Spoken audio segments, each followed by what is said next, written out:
ಶ್ರೀ ಸಿದ್ಧಾರೂಢ ಕಥಾಮೃತದ 10ನೇ ಅಧ್ಯಾಯ. 10ನೇ ಅಧ್ಯಾಯದ ಪೂರ್ವದಲ್ಲಿ ಗ್ರಂಥ ಮಹಿಮೆ. ಶ್ರೀ ಗಣೇಶಾಯ ನಮಃ. ಶ್ರೀ ಗುರು ಸಿದ್ಧಾರೂಢಾಯ ನಮಃ. 4 ವೇದ 6 ಶಾಸ್ತ್ರ 18 ಪುರಾಣ 28 ದಿವ್ಯ ಆಗಮಗಳ ಸರ್ವಸಾರಭೂತವಾದ ಶ್ರೀ ಸಿದ್ಧ ಪುರುಷನ ಈ ಪವಿತ್ರವಾದ ಚರಿತ್ರೆಯನ್ನು ನಿತ್ಯವೂ ಶ್ರದ್ಧೆಯಿಂದ ಓದುವ, ಕೇಳುವ, ಪೂಜಿಸುವ ಸರ್ವಭಕ್ತರಿಗೆ ಧರ್ಮ, ಅರ್ಥ, ಕಾಮ, ಮೋಕ್ಷಗಳು ಸಿದ್ಧಿಸುವವು. ಸರ್ವ ಕಷ್ಟ ನಷ್ಟಗಳು, ಸರ್ವ ಪಾಪತಾಪಗಳು, ಚೋರ ವೈರಿ ವಿಷಭೂತಾದಿ ಭೀತಿಗಳು ಬಯಲಾಗಿ ಸರ್ವದಾ ಸಕಲ ಸನ್ಮಂಗಳಿಂದ ಕೂಡಿದ ಸುಖ ಸೌಭಾಗ್ಯಗಳು ಒದಗಿ ಬರುವವು. ಶ್ರೀ ಸಿದ್ಧ ಸದ್ಗುರುವಿನ ಕೃಪಾಪೂರ್ವಕ ಶ್ರವಣ ಮಾಡುವುದರಿಂದ ಶಾಂತಿ, ದಾಂತಿ, ವಿವೇಕ, ಜ್ಞಾನ, ಸದ್ಭಕ್ತಿಗಳು ಸಂಪ್ರಾಪ್ತವಾಗುವವು. ಈ ಗ್ರಂಥವನ್ನು ತನ್ನ ಇಷ್ಟದೇವತಾ ಮಂತ್ರದೊಡನೆ ಗಂಧ, ಅಕ್ಷತಾ, ಧೂಪ, ದೀಪ, ನೈವೇದ್ಯಗಳಿಂದ ಪೂಜಿಸಿ ಪ್ರತಿ ಅಧ್ಯಾಯದ ಪ್ರಾರಂಭದಲ್ಲಿ ಗ್ರಂಥ ಮಹಿಮೆಯನ್ನು ಪಠಿಸಿ ಸ್ಮರಿಸಿ ನಂತರ ಪಾರಾಯಣ ಮಾಡಿ ಮಂಗಳ ವಿಭೂತಿ ಪ್ರಸಾದಗಳನ್ನು ಭಕ್ತಿಯಿಂದ ಸ್ವೀಕರಿಸುವುದು ಶಿಷ್ಟರ ಸಂಪ್ರದಾಯವಾಗಿದೆ. ಇತಿ ಗ್ರಂಥ ಮಹಾತ್ಮೆ ಸಮಾಪ್ತಿ. ಓಂ ತತ್ಸತ್. ಸಮತೆ ವಂದಿದ ಮನಕ್ಕೆ ಜಗದೋಳೇಕ ವಸ್ತುವು ಕಾಣ್ಬದು. ಬ್ರಹ್ಮವೇ ತಾನ್ ವಿಕೃತತ್ವದಿ ಸರ್ವಭಾವದೊಳಿರುವುದು. ಇಂಥ ಸಚ್ಚಿತ್ ಪೂರ್ಣ ಸುಖಮಯ ತನುವು ಸಿದ್ಧ ಗುರುವಿನದು.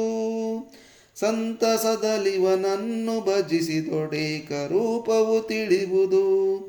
ಏಕರೂಪವು ತಿಳಿಯುವುದು. ಏಕರೂಪವು ತಿಳಿಯುವುದು. ಶ್ರೀ ಸಿದ್ಧಾರೂಢ ಭಗವಂತನು ಪ್ರಾಣಿಗಳ ಮೇಲೆ ಬಹು ಕೃಪಾವಂತನಿದ್ದು ಭಕ್ತರಿರಲಿ ಉನ್ಮತ್ತರಿರಲಿ ಭವಸಾಗರದೊಳಗಿಂದ ಅವರನ್ನು ತಾರಿಸಲಿಕ್ಕೆ ಸಿದ್ಧವಾಗಿರುವನು. ಆತನು ಜ್ಞಾನಬೋಧದ ಸಾಗರನಿರುವನು. ಸಂಸಾರ ನದಿಯ ಆಚೆ ದಂಡೆಯಾಗಿಯೂ ಮತ್ತು ಸರ್ವ ಜಗತ್ತಿನ ಆದ್ಯ ಗುರುವಾಗಿಯೂ ಇರುತ್ತಾನೆ. ಆ ಸದ್ಗುರುವಿನ ಚರಿತ್ರವನ್ನು ಶ್ರವಣ ಮಾಡುತ್ತಿರುವಾಗೆ ದೋಷಗಳು ಸರ್ವತ್ರ ನಾಶವಾಗುತ್ತವೆ. ಅನನ್ಯ ಭಾವದಿಂದ ಆತನ ನಾಮವನ್ನು ಸ್ಮರಿಸಿದರೆ ಸಂಸಾರ ವಾರ್ತೆಯೇ ಉಳಿಯಲಾರದು. ಇಂದಿನ ಅಧ್ಯಾಯಗಳಲ್ಲಿ ಸಿದ್ಧಗುರುಗಳು ಮಂಗಲಗಿರಿಯ ಮೇಲೆ ಮಾಡಿದ ಅಪೂರ್ವ ಚರಿತ್ರವನ್ನು ಶ್ರೋತಾ ಜನರು ಕೇಳಿರುವರು. ಅನಂತರ ಮಂಗಲಗಿರಿಯಿಂದ ಇಳಿದು ಬರುವಾಗ ಸಿದ್ಧ ದಯಾಘನರು ಒಂದು ಗುಹೆಯೊಳಗೆ ಸೋಮೇಶ್ವರನೆಂಬ ನಾಮವುಳ್ಳ ಒಬ್ಬ ಬ್ರಾಹ್ಮಣನನ್ನು ಕಂಡರು. ಆತನು ಕುಕ್ಕುಟನಾಥಕಲ್ಪ, ಪರ್ವತಕಲ್ಪ, ಮೂಲಿಕಾರಸನಾದ ವಶ್ಯಾಕರ್ಷಣಾದಿ ಕ್ಷುದ್ರ ಸಿದ್ಧಿಗಳನ್ನು ಪಠಿಸುತ್ತಿದ್ದನು.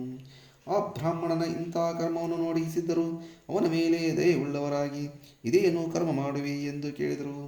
ಮತ್ತು ಅಂದದ್ದೇನೆಂದರೆ, ನೀನು ಬ್ರಾಹ್ಮಣ ಯೋನಿಯೊಳಗೆ ಹುಟ್ಟಿ ಈ ಅಯೋಗ್ಯ ಕೆಲಸಗಳನ್ನು ಮಾಡುವುದು, ಈ ಕ್ಷುದ್ರ ಕಾರ್ಯಗಳನ್ನು ಮಾಡಿ ವ್ಯಕ್ತವಾಗಿ ಸ್ವಧರ್ಮದಿಂದ ಭ್ರಷ್ಟನಾಗುವಿ. ಕಲ್ಪವೃಕ್ಷವು ಅಂಗಳದಲ್ಲಿರುವಾಗ ಅದನ್ನು ಭೇದಿಸಿ ಛೇದಿಸಿ ಕಂಟಕ ವೃಕ್ಷವನ್ನು ಹಚ್ಚಿದವನು ಸರ್ವದಾ ನಿಂದೆಗೆ ಪಾತ್ರನಾಗುವನು. ಇಂಥ ಶಾಸ್ತ್ರಗಳನ್ನು ಪಠಿಸಿದರು ಪೂರ್ವ ಪುಣ್ಯದ ಸಂಚಯಿತ ವಿನಃ ಇವು ಸಿದ್ಧಿಸಲಾರವು. ಈ ಹೇತುವಿನಿಂದಾದರೂ ಪುಣ್ಯ ಮಾಡಲಿ ಎಂದು ಇವು ಬರೆದಿರುತ್ತವೆ. ಪುಣ್ಯ ಕರ್ಮದ ಆಚರಣೆಯಿಂದ ಶ್ರೌತ ಸ್ಮಾರ್ಥ ಕರ್ಮಗಳನ್ನು ಮಾಡುವವರು ದೇಹಪಾತವಾದ ಮೇಲೆ ಪುಣ್ಯಲೋಕಕ್ಕೆ ಹೋಗಿ ಅಲ್ಲಿ ಕೆಲವು ಕಾಲ ಸುಖವನ್ನನುಭವಿಸಿ ಪುಣ್ಯಕ್ಷಯವಾದ ಕೂಡಲೇ ಈ ಲೋಕಕ್ಕೆ ಪುನಃ ಬರುವರು. ಅವರಿಗೆ ಸಹ ಈ ಜನ್ಮ ಮರಣ ರೂಪ ದುಃಖ ತಪ್ಪುವುದಿಲ್ಲ. ಹೀಗಿರುವಾಗ ಇಂಥ ಪಾಪಕರ್ಮಗಳನ್ನು ಮಾಡುವವನಿಗೆ ಸುಖವು ಹೇಗೆ ಸಿಕ್ಕೀತು? ಈ ಕರ್ಮಗಳಿಂದ ನೀನು ಮುಂದೆ ನಿಶ್ಚಯವಾಗಿ ನರಕಕ್ಕೆ ಗುರಿಯಾಗುತ್ತಿ ಎಂದು ಹೇಳಿದ್ದು ಕೇಳಿ ಆ ಬ್ರಾಹ್ಮಣನು ವಿಚಾರಯುಕ್ತನಾಗಿ, ಏ ಮಹಾತ್ಮರೇ, ನಾನು ಮೂಢಮತಿಯಿದ್ದು ಈ ಶಾಸ್ತ್ರಗಳ ದುಸ್ಥಿತಿಯನ್ನು ತಿಳಿಯಲಿಲ್ಲ ಎಂದು ಅಂದನು. ಅದಕ್ಕೆ ಸಿದ್ಧಗುರುಗಳು, ಹೇ ಬ್ರಾಹ್ಮಣನೇ, ಗುರುವನ್ನು ಪರೀಕ್ಷಿಸದೆ ಆತನನ್ನು ಶರಣು ಹೋದದ್ದು ತಪ್ಪು ನಿನ್ನದೇ ಆದೆ ಎಂದು ನುಡಿಯಲು ಆ ಬ್ರಾಹ್ಮಣನು, ಈಗ ಈ ದೋಷ ಪರಿಹಾರಾರ್ಥವಾಗಿ ನಾನು ಏನು ಪ್ರಾಯಶ್ಚಿತ್ತ ಮಾಡಿಕೊಳ್ಳಲಿ ಎಂದು ಕೇಳಿದನು.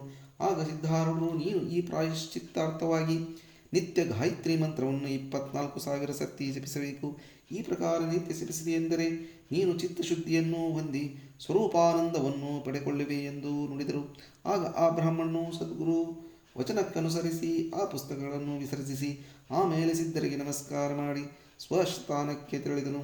ಸದ್ಗುರುಳಾದರೂ ಅಲ್ಲಿಂದ ಹೊರಟು ಗ್ರಾಮ ನಗರಾದಿಗಳನ್ನು ನೋಡುತ್ತಾ ಕಷ್ಟ ದುಃಖಗಳನ್ನು ಸಹನ ಮಾಡುತ್ತಾ ಆದವಾನಿ ಪಟ್ಟಣಕ್ಕೆ ಬಂದರು.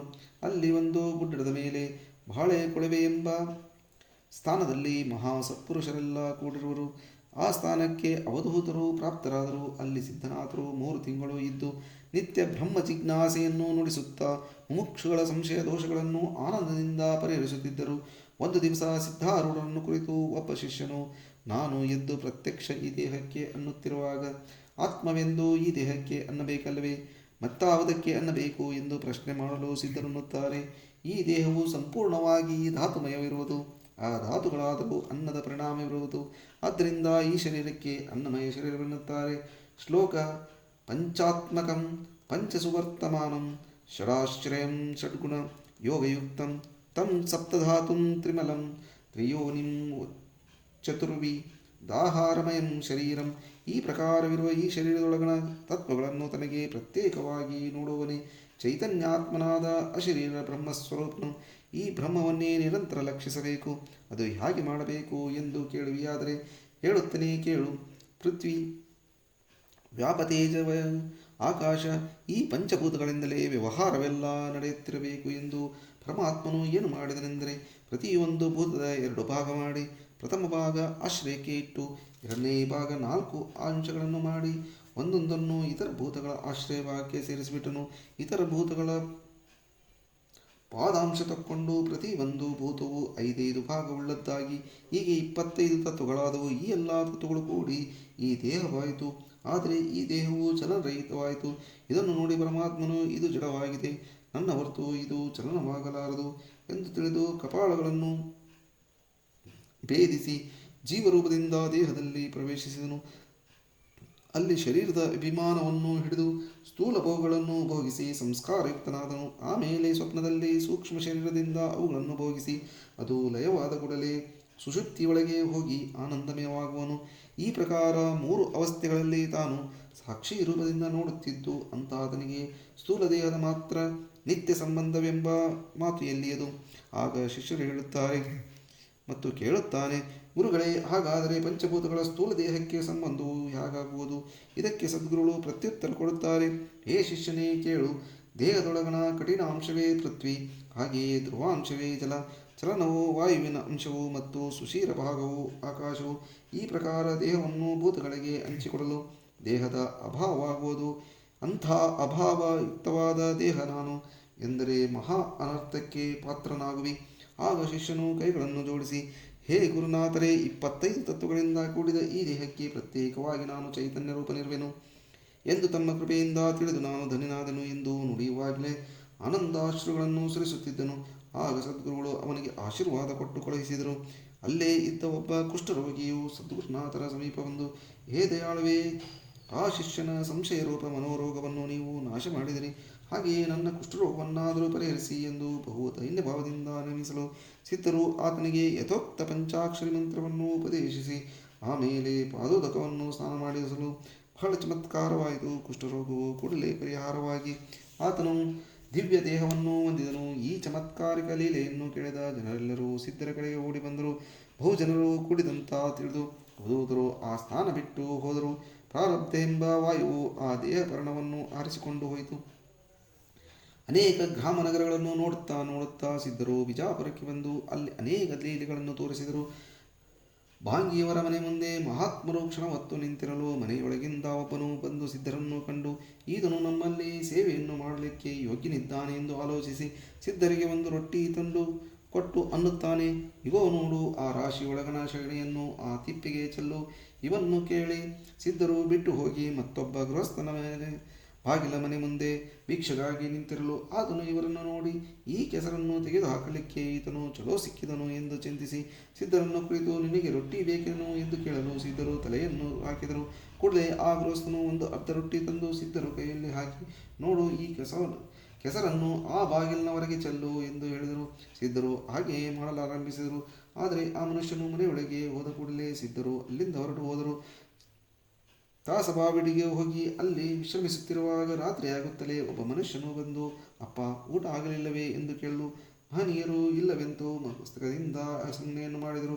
ಆಗ ಅವನು ಊಟ ಮಾಡಿಸುತ್ತೇನೆಂದು ಸಿದ್ಧಾರೂಢನ ಮನೆ ಕರ್ಕೊಂಡು ಹೋಗಿ ತಂಗಳ ಅನ್ನವನ್ನು ಉಣಿಸಿ, ಜುಮ್ಮಾ ಮಸೀದಿಗೆ ಬಾ ನಡಿ, ಅಲ್ಲಿ ನಾಚು ಆಗುತ್ತದೆ, ನೋಡೋಣ ಎಂದು ಕೇಳಿ ಕರಕೊಂಡು ಹೋದನು.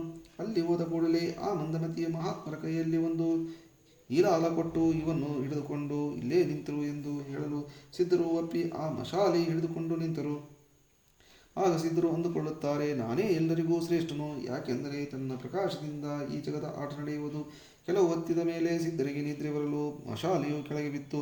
ಕೂಡಲೇ ಆ ಮನುಷ್ಯನು ಬಂದು ಸಿದ್ಧರ ಕಪಾಳಕ್ಕೆ ಹೊಡೆದನು ಮತ್ತು ಪಂಚೆಯನ್ನು ಕೈಯಲ್ಲಿ ಕೊಟ್ಟು ಎದ್ದು ನಿಂದ್ರಿಸಿದನು. ಹಾಗೆ ಜನರೆಲ್ಲರೂ, ಇವನನ್ನು ಯಾಕೆ ನಿಂದ್ರಿಸುತ್ತೀರಿ, ಆತನು ಹುಚ್ಚನಿದ್ದಾನೆ, ನಾವು ಬಲ್ಲೆವು ಅಂದರು. ಆಗ ಅವಧೂತರು ಎಂದುಕೊಳ್ಳುತ್ತಾರೆ, ಚಲೋದಾಯಿತು, ಪ್ರತ್ಯೇಕಾತ್ಮನು ಹೇಗೆ ಸುಪ್ತಿಯೊಳಗಿಂದ ಎದ್ದು ಜಗನ್ನಾಟಕವನ್ನು ಪ್ರಕಾಶ ಮಾಡುತ್ತಾನೋ ಹಾಗೆಯೇ ನಾನು ತಮೋರೂಪ ನಿದ್ರೆಯೊಳಗಿರುವ ಎಚ್ಚೆತ್ತು ಈ ನಾಟಕವನ್ನು ಪ್ರಕಾಶಿಸುವೆನು. ಕಪಾಳದ ಪೂಜಾ ಮಾಡಿ ನನಗಿರುವ ಬಹುಮಾನವನ್ನು ಕೊಡುತ್ತಾರೆ. ಹೀಗನ್ನುತ್ತಾ ಆ ಮಹನೀಯರು ಆನಂದದಿಂದ ತಲೆದೂಗುತ್ತಿದ್ದರು. ಆಟ ಪೂರ್ಣವಾದ ಬಳಿಕ ಆರೂಢರು ಅಲ್ಲೇ ಭೂಷಣವನ್ನು ಮಾಡಿದರು. ಕೆಲವು ಕಾಲ ಇದೇ ಪ್ರಕಾರ ಸಿದ್ಧನಾಥರು ಕಷ್ಟವನ್ನು ಅನುಭವಿಸಿ ಯಾವ ಮನೆಯಲ್ಲಿಯೂ ಭಿಕ್ಷಾ ಸಿಗದು ಎಂದು ನೋಡಿ ಜನಸಂಚಾರದ ಸ್ಥಾನಗಳನ್ನು ಬಿಟ್ಟು ಬೀಚ ಮಸೀದಿಯ ಹಿಂದೆ ಹೋಗಿ ಅಲ್ಲಿ ಇದ್ದು ಸೀತಾಫಲಾದಿಗಳನ್ನು ತಿಂದುಕೊಡುತ್ತಾ ಭೂಮಿಯ ಮೇಲೆ ಮಲಗುತ್ತಿದ್ದರು. ಅನ್ನ ವಸ್ತ್ರದ ಚಿಂತೆಯಿಲ್ಲದೆ ಪೂರ್ಣ ವೈರಾಗ್ಯವು ಸಿದ್ಧಿಸಲಾಗಿ ಮನಸ್ಸು ಏಕಾಗ್ರವಾಗಿ ಸ್ವರೂಪದಲ್ಲಿ ಚಿತ್ತವು ಲೀನವಾಗಿ ಶಾಂತಿ ಹೊಂದಿತು. ಇವರನ್ನು ನೋಡಿ ತ್ರಿಗುಣಾತ್ಮಕ ಜನರು ತಮ್ಮ ತಮ್ಮ ಗುಣಾನುಸಾರ ಮಾತನಾಡುತ್ತಿದ್ದರು. ವರ್ಣನಿಷ್ಠರಾದ ಭ್ರಾಂತ ಜನರು ಈತನು ಚಾಂಡಾಲನೆಲ್ಲರೂ ರಾಜಸ ಗುಣದವರು, ಇವನು ಹುಚ್ಚನಿರುವನು ಎಂದು ನುಡಿಯುವರು. ಅವರ ಸತ್ವಗುಣಯುಕ್ತರಾದ ಸ್ತ್ರೀಯರು, ಈತನು ಪ್ರಾರಬ್ಧವು ದುರ್ದ್ರವಿದೆ, ಜನರ ಸಂಘವನ್ನು ತ್ಯಾಗ ಮಾಡಿಸಿ ಅನ್ನ ಕೊಡದೆ ಇವನನ್ನು ವನದೊಳಗೆ ತಿರುಗಾಡಿಸುತ್ತದೆ.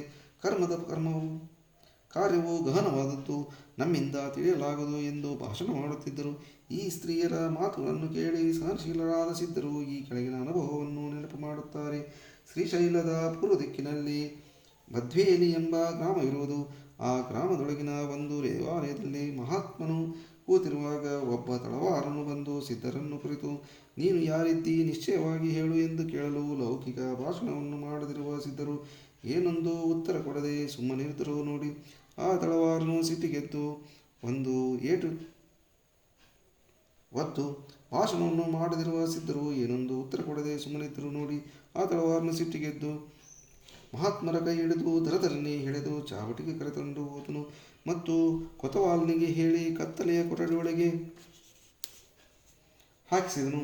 ಕೊತವಾಲನು 2ನೇ ಗ್ರಾಮಕ್ಕೆ ಹೋಗಿರಲು 3 ದಿನಗಳವರೆಗೆ ಸಿದ್ಧರು ಕೈದಿನೊಳಗೆ ಉಪವಾಸ ಮಾಡಿದ್ದರು. ಕೊತವಾಲದ 4ನೇ ದಿನ ತಿರುಗಿ ಬರಲು ತಳವಾರನು ಆತನಿಗೆ ನೆನಪು ಮಾಡಿದ ಕ್ಷಣ ಮಹಾತ್ಮರನ್ನು ಹೊರಗೆ ತರಲಿಕ್ಕೆ ಆಜ್ಞೆ ಕೊಟ್ಟನು. ಅಶಕ್ತರಾದ ಸಿದ್ಧಮುನಿಗಳು ಇಬ್ಬರು ಹಿಡಿದು ಹೊರಗೆ ತರಲು ಕೊತವಾಲನು, ನೀನು ಯಾರು ಇದ್ದಿ, ಯಾರ ಊರವನು ಎಂದು ಕೇಳಲು ಸಿದ್ಧರು ಉತ್ತರ ಕೊಡದಿರಲು ಕೊತವಾಲನು ಸಮೀಪ ಬಂದು ಕೇಳಿದನು.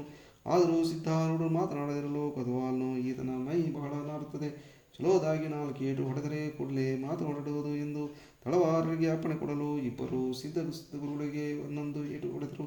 ಪ್ರತಿಯೊಂದು ಏಟಿಗೆ ಶಿವಾರ್ಪಣಮಸ್ತು ಎಂದು ಸಿದ್ಧರು ನುಡಿಯುತ್ತಿರಲು ಒಬ್ಬ ಬ್ರಾಹ್ಮಣನು ಇದನ್ನು ಕಂಡು ಸಿದ್ಧಾರೂಢರ ಶಾಂತಿ ಕಲೆಯನ್ನು ನೋಡಿ, ಈತನು ಮಹಾತ್ಮರಿರುವನು, ಇವನನ್ನು ಬಿಟ್ಟುಬಿಡ್ರಿ, ನಾನು ಮನೆಗೆ ಕರೆದುಕೊಂಡು ಹೋಗುವೆನು ಎಂದು ಕೊತವಾಲನಿಗೆ ಹೇಳಲು ಆತನು ಸಿದ್ಧರನ್ನು ಬಿಟ್ಟುಕೊಟ್ಟನು. ಆ ಬ್ರಾಹ್ಮಣನು ಸಿದ್ಧರನ್ನು ತನ್ನ ಗೃಹಕ್ಕೆ ಕರೆದುಕೊಂಡು ಹೋಗಿ ಪ್ರೇಮದಿಂದ ಅಭ್ಯಂಗ ಸ್ನಾನ ಮಾಡಿಸಿ ಭೋಜನವನ್ನು ಮಾಡಿಸಿದನು. ಈ ಪ್ರಕಾರ 15 ದಿವಸ ತನಕ ಮಹಾತ್ಮರನ್ನು ರಕ್ಷಿಸಿದನು. ಗ್ರಾಮದ ಜನರೆಲ್ಲರೂ ಆ ಬ್ರಾಹ್ಮಣನ ಮನೆಗೆ ಬಂದು ಸಿದ್ಧಗುರುಗಳ ದರ್ಶನವನ್ನು ತಕ್ಕೊಂಡು ಅವರ ಮುಖದಿಂದ ಬರುವ ವೇದಾಂತ ಭಾಷಣವನ್ನು ಕೇಳಿ ತೃಪ್ತಿ ಹೊಂದುತ್ತಿದ್ದರು.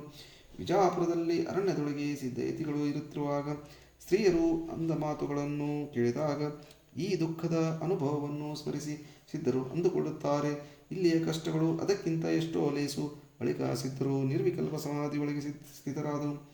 ಶ್ರೀ ಸಿದ್ಧರಾರ್ ಸದ್ಗುರುನಾಥನ ಗಹನವಾದ ಈ ಚರಿತ್ರದ ಶ್ರವಣದಿಂದ ಸರ್ವದೋಷಗಳು ಹರಣವಾಗುತ್ತವೆ ಮತ್ತು ಮನವು ಉನ್ಮನಾವಸ್ಥೆಯನ್ನು ಹೊಂದಿ ಅಲ್ಲಿ ಜ್ಞಾನ ಪ್ರಕಟವಾಗುವುದು ಎಂಬಲ್ಲಿಗೆ ಶ್ರೀ ಸಿದ್ಧಾರೂಢ ಕಥಾಮೃತದೋಳು ಶ್ರವಣ ಮಾತ್ರದಿಂದ ಸರ್ವ ಪಾಪಗಳನ್ನು ಭಸ್ಮ ಮಾಡುವಂಥ ಈ 10ನೇ ಅಧ್ಯಾಯವನ್ನು ಶಿವದಾಸನು ಶ್ರೀ ಸಿದ್ಧಾರೂಢ ಸದ್ಗುರುಗಳ ಚರಣಾರವಿಂದಗಳಲ್ಲಿ ಅರ್ಪಿಸಿರುವನು. ಓಂ ತತ್ಸತ್.